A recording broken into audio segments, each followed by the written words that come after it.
We're with Janet Hudeman from Touchpoint Experience. And Janet, we've been talking about customer service, and I know that's a hot topic for a lot of people.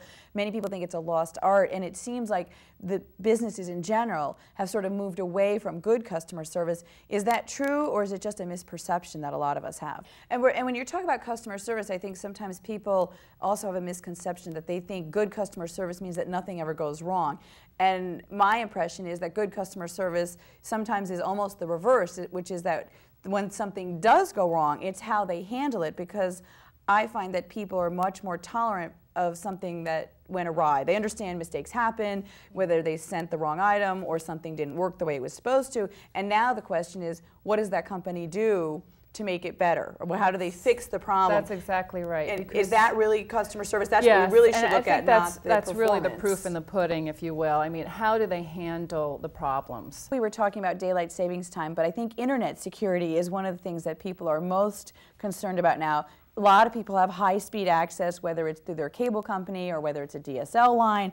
So whether it's identity theft or if it's predators that they're worried about for their children, two different issues, but are some of the solutions and the prevention similar, or are they really two different problems that have to be addressed separately? I think they're actually two different problems. Even though I have the little yellow padlock on the screen, that's not enough. Probably 2/3 of them are infected with spyware. Now, if you have some of the software that's supposed to sniff out the spyware and get rid of it, is that doing its job, or is the spyware more sophisticated than the software that's supposed to detect it? It is becoming way more sophisticated. Typically what we see is kids have a computer in their bedroom and the door's locked. And that sounds bad right there. That's bad. And their parents have no clue what's going on up there.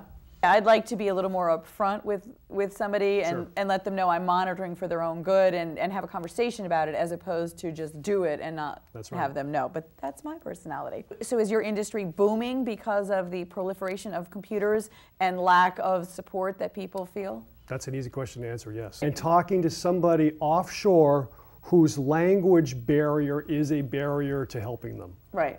So even when you get those people, my experience, and I come from a computer background, so I take that with a grain of salt, that I'm expecting more maybe than someone else. But the things that they suggest to do sometimes make absolutely no sense for what I'm describing. And when you question them further, well, why are you having me do that? Well, what's that going to show me? What is that going to, are we going to eliminate something as a potential problem?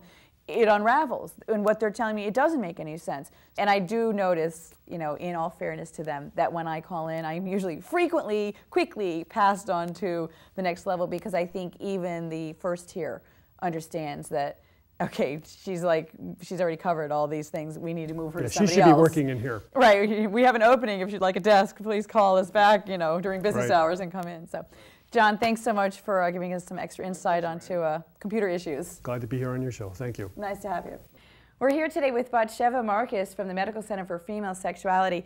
And Batsheva, one of the things I think we should start with is that everybody experiences a change in their sex drive over their lifetime as they age, from the overload of hormones when they're younger to when they get to middle age or older, where it's just going to be different. Even if it's still good, it's just not the same anymore, correct? Yeah, I mean, and it's not always a direct line. I'm sort of surprised, because if you asked men, what would they do if there was a drug or a pill that a woman could take to be more interested in sex? They're ready to mortgage the house. So you kind of think, well, how come the pharmaceutical companies haven't picked up on this when they've done so much research on men? But I guess what you're saying is, since the men they've sort of solved the problem, we'll call it, that now they've shifted their focus towards women. It's true, and there's a lot of research going on now for women. We're involved in 3 drug studies right now for different drugs for women. Michael, I know there's so many different kinds of mortgages out there that people talk about, reverse fixed, variable rate, zero down, interest only. For somebody who doesn't work in the mortgage industry, I would think that that can be a little overwhelming, especially if they're a first-time buyer, they're going to buy their first home, and they have to get a mortgage, and they look at all these things and say, I have no idea. What am I supposed to do? Yeah, I mean, there are a lot of different products out there, and that's why I think that there's a need for what I do. So you talked about that people thought online was going to take over the mortgage industry, and it hasn't. Right. So then the real question is, if someone is looking for advice, I guess they go to somebody like you, but in general, where does somebody go? How do you find somebody who's good, because there's a lot of bad information out there. There's a lot of myths about mortgages. So if I want good advice from somebody who really knows what they're doing, how do I figure out who that is? The business is driven by referrals. Let's talk a little bit about credit. Credit reports, credit ratings, credit scores. You know, that's getting a lot of attention nowadays. Is that because people's credit is bad?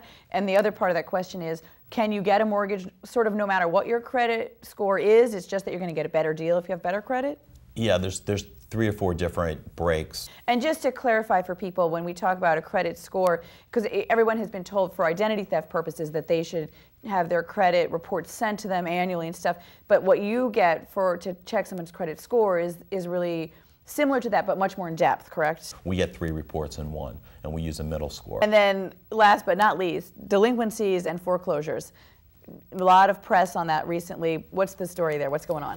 That the people were stretching a little too far and the lender went ahead and gave them the money maybe they shouldn't have. Is it both? Yeah, I mean, I think that, you know, the lender is in a tough position. If we didn't give those people loans, then we would be criticized for not, you know, extending loans to people who really want to buy a home, which is, after all, still the American dream. Exactly. All right. Well, thank you very much for being here. I appreciate it. It's a pleasure. For more information, visit annkarrick.com. I'll see you next time. Before we jump right into brand imaging, I just want to talk briefly about career coaching and you know, who needs a coach and at what stage in their career. Derek Jeter of the New York Yankees makes a lot of money and is great player. Great player. Still needs a coach. Still needs a coach. How does somebody go about finding the right coach?